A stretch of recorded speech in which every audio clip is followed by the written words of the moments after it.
بسم اللہ الرحمن الرحیم۔ السلام علیکم اسٹوڈنٹ، آج ہم تھرڈ ایئر کا سوال پڑھ رہے ہیں بی ایس سی کا مساک لکھنؤ۔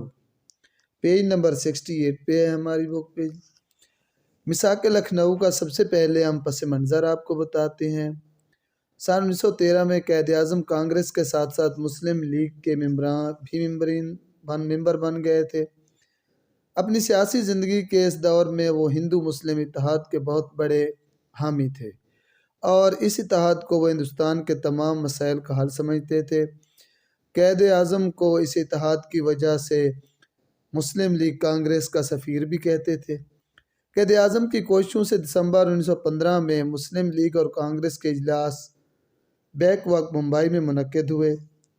ان جماعتوں نے کمیٹیاں مقرر کیں جنہیں یہ ذمہ داری سونپی گئی کہ وہ دوسری ہم خیال جماعتوں کے مشورے سے ایک دوسری اسکیم مرتب کریں۔ 1916 میں مسلم لیگ اور کانگریس کے اجلاس ایک ہی وقت میں لکھنؤ میں منعقد ہوئے۔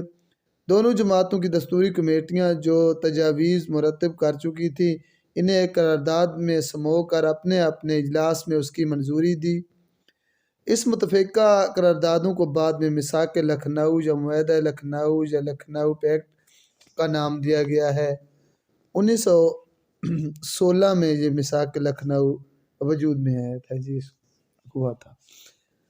اب جو پڑھ رہے ہیں وہ ہے مساک لکھنؤ، لیکن اس سے پہلے میں ایک بات کرنا چاہتا ہوں کہ بیٹا ویڈیو مکمل آپ سنا کریں، غور سے ویڈیو کو دیکھا کریں اور سوال بھی تیار کیا کریں، اور اس کے بعد کومنٹس میں آپ کچھ لکھا بھی کریں تاکہ ہمیں بھی پتہ چلے، اور خاص کر اپنا رول نمبر لازمی لکھیں کیونکہ ہم وہاں پر حاضری بھی سینڈ کرتے ہیں، اور میرے چینل کو بھی لازمی آپ دیکھیں، لائک کریں، سبسکرائب کریں تاکہ مزید ویڈیو بھی آپ کے پاس آ جائیں۔ تو بیٹا آپ پڑھتے ہیں مساک لکھنؤ کی اہم دفعات۔ جداگانہ نمائندگی، مسلمانوں کے لیے علیحدہ حلقے قائم کیے جائیں جن میں وہ جداگانہ نمائندگی کے اصولوں پر اپنے نمائندوں کا انتخاب کر سکیں۔ اس طرح مسلم لیگ نے مسلمانوں کی علیحدہ قومیت اور اپنی نمائندہ حیثیت کو تسلیم کرا لیا، اور انڈیا نے ان کے وجود کو مسلمانوں کو تسلیم کر لیا۔ مسلم اکثریتی صوبوں میں نمائندگی، پنجاب میں مسلمانوں کو 50%، بنگال میں 40% نمائندگی دینے کی سفارش کی گئی۔ اس طرح مسلم اکثریت کے دونوں بڑے صوبوں میں مسلمانوں کو اپنی آبادی کے مقابلے میں بہت کم نمائندگی دی گئی، جبکہ ہندو اقلیت کو اس کی آبادی کی نسبت زیادہ نمائندگی دی جائے۔ مسلم اقلیتی صوبوں میں نمائندگی، مسلم اقلیت کے صوبوں یو پی، سی پی، مدراس، بہار اور ممبئی میں مسلمانوں کو ان کی آبادی کے تناسب سے زیادہ نمائندگی دی جائے۔ نیز یہ بھی مطالبہ کیا گیا کہ بڑے صوبوں کی مجالس قانون ساز کے ارکان کی تعداد 125 ہو اور چھوٹے صوبوں کی مجالس کے ارکان 50 سے 75 تک ہونے چاہیے۔ تمام مجالس کے 80% ارکان عوام کے منتخب کردہ ہوں اور بغیر 20% ارکان کو حکومت نامزد کرے۔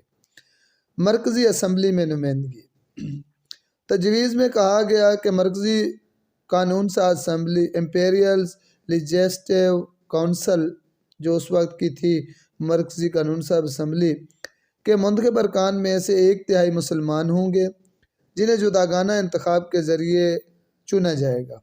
یہ بھی قرار پایا کہ مرکزی قانون ساز 150 ارکان پر مشتمل ہونی چاہیے اور مجلس کے صدر کا تقرر وائسرائے کی بجائے ارکان اسمبلی اپنے ووٹوں سے کرے۔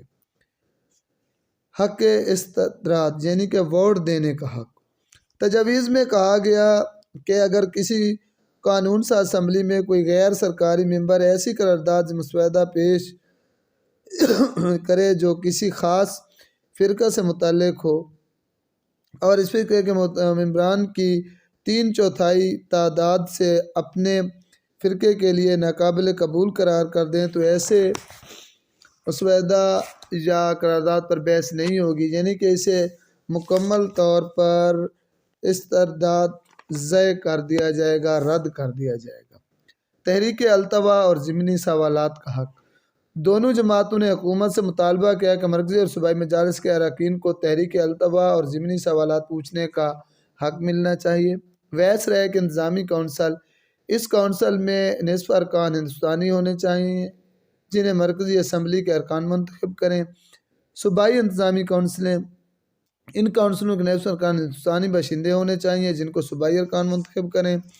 وزیر ہند کی کونسل، یہ کونسل توڑ دی جائے اور وزیر ہند کی کونسل کے لیے 2 سیکرٹری مقرر کیے جائیں جن میں سے ایک ہندوستانی ہو۔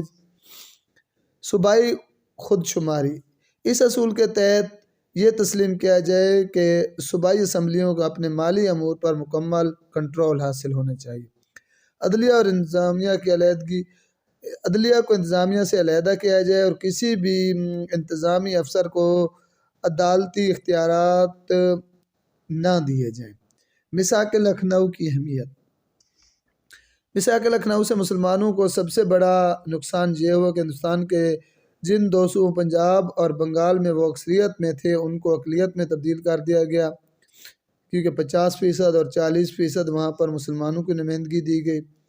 تاہم اس معاہدے سے مسلمانوں کو مندرجہ فوائد بھی حاصل ہوئے۔ مسلم اقلیت کے صوبوں میں مسلمانوں کو اپنی آبادی سے دگنا نمائندگی مل گئی۔ کانگریس نے پہلی مرتبہ مسلمانوں کا جداگانہ انتخاب کا حق تسلیم کر کے گویا ان کی جداگانہ قومی حیثیت کو تسلیم کر لیا۔ مسلم لیگ سے معاہدہ کر کے کانگریس نے مسلم لیگ کو مسلمانوں کی نمائندہ جماعت تسلیم کر لیا اور عملی طور پر اپنے اس دعوے سے دستبردار ہو گئی کہ صرف وہی پورے ہندوستان کے عوام کی نمائندہ جماعت ہے۔